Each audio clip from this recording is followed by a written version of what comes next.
Meantime, we can't keep our eye off of geopolitics today. Got some news out of the White House this morning, and for that, we're going to get to Washington and Megan Cassella. Hey, Megan.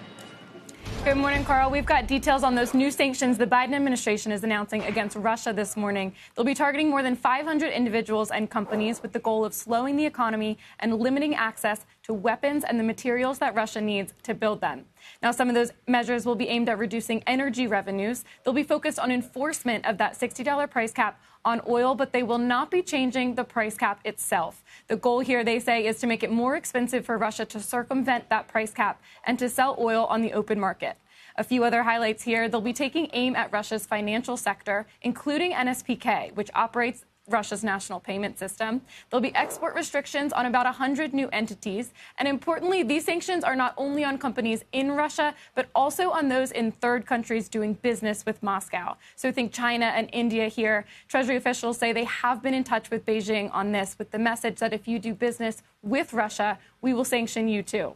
Now, the State Department is also targeting individuals directly tied to the death of Russian opposition leader Alexei Navalny. And overall, guys, it's still a big question of just how effective these sanctions are going to be. But the goal here is to cut down on the evasion of the sanctions that we've seen so far, to increase costs and reduce revenues. Back to you.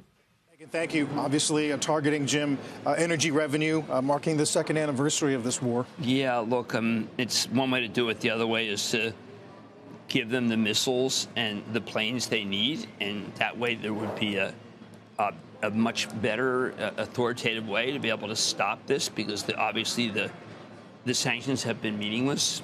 And when I say meaningless, I mean, like, wow, it stepped up the Russians' game. You know, there's a lot of people who are beginning to remember what the Russians were like in World War II. They're ingenious when it comes to stretching the resources. So I think that we're not recognizing this is about finance.